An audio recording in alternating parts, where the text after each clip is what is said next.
আসসালামু আলাইকুম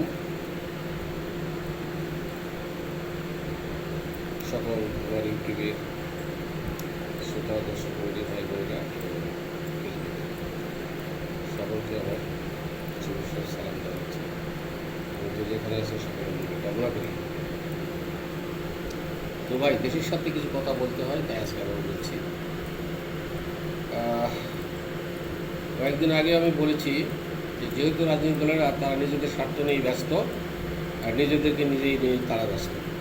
কীভাবে ক্ষমতায় যাবে, কীভাবে সুবিধা নেবে, কীভাবে ধনী হওয়া যাবে, শিল্পপতি হওয়া যাবে, এগুলোই তাদের চিন্তা হবে। পরের ছেলে মেয়েকে ওই মিছিলের সামনে দিয়ে মায়েরা হত্যা করে এখন তারা ক্ষমতার যাবে। দেখেন এখন কীভাবে দাঁড়াচ্ছে, এমপি মন্ত্রী বহুত কিছু হয়েছে, 20 টাকা কামাই করবে, কিন্তু তাদের ছেলে মেয়েকে কিন্তু সামনে দেয়নি।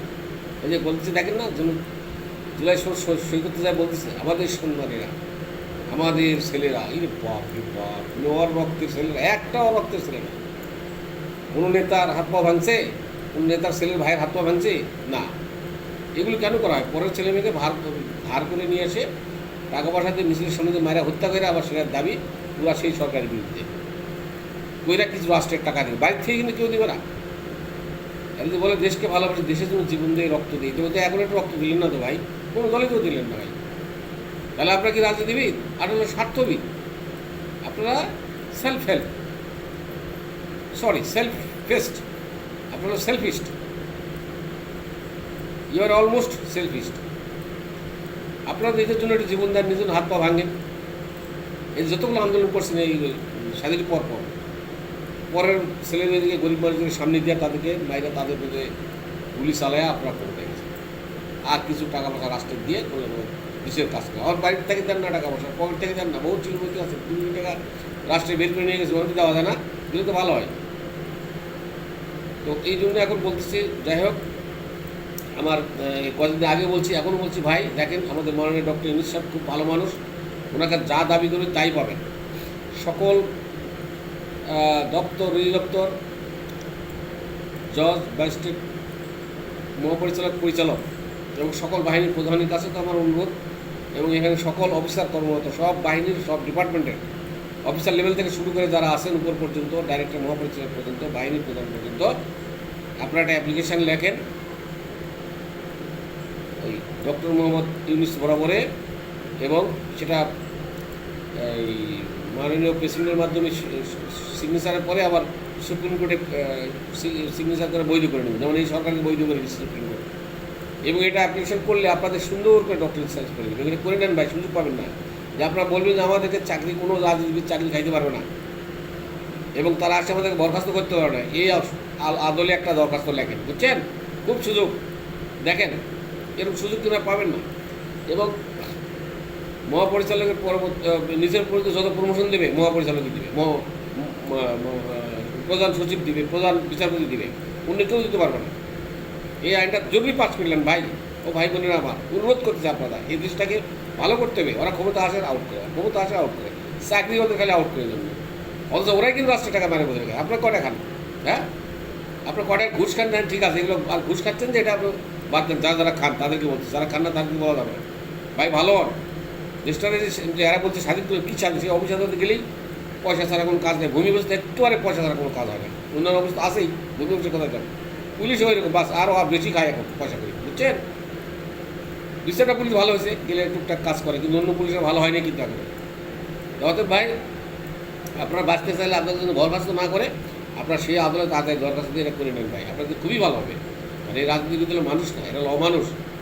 এরা শুধু নিজেদের জন্য ব্যস্ত, দেশের মানুষের জন্য না, দেশের জন্য না, সম্পদের জন্য। এরা সম্পদ লুটপাট না হতে বিভিন্ন বাহানা দিয়ে হরতাল ডেকে পুড়ে আগুন দিয়ে সাকার করে দেবে। যদি বলছে না রাষ্ট্রের কোটি কোটি টাকার সম্পদ তারা নষ্ট করছে এই সরকারের আমলে এবং বিগত সরকার আমলে, তার সরকার আমলে, যখন যে ক্ষমতা থাকে তারা এই কাজগুলো করে। হাজার হাজার বিআরটিসি গাইড করে ধ্বংস করে দিচ্ছে এই এরশাদ আন্দোলনের সময়।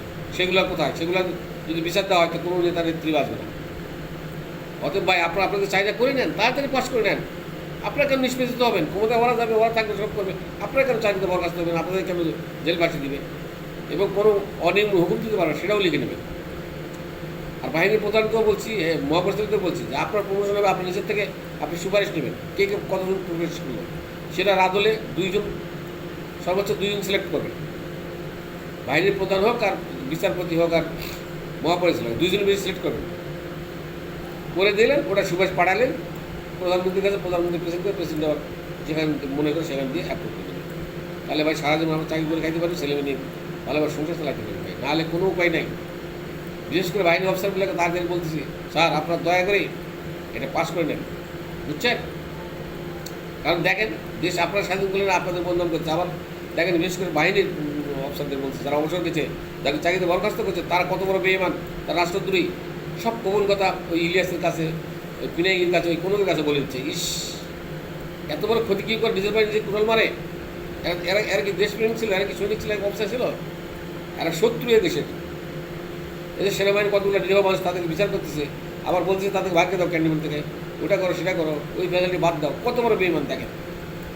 একজন অফিসার অপমান হন, তুমিও অপমানিত হও, তুমি যে অফিসার তোমারও তো অপমান হচ্ছে, এটা তুমি বোঝো না ভাই। অতএব এগুলো বাদ দেন। আর ওই ইলিয়াস সাহেব আর পিনাকি সাহেব আমার কথা বলছি, ভাই আপনারা যা করেন পরে করেন, এখন করেন না ভাই, দেশের বন্ধনটা বাইরে করেন না, ঘরের কথা পরের কাছে বলেন না। এটাকে নিজেকে খুব একটা মনে করেন না যে আপনি কিছু পাবেন, কোনো বেনিফিট পাবেন না, কোনো মেডেল পাবেন, there is no medal and benefit.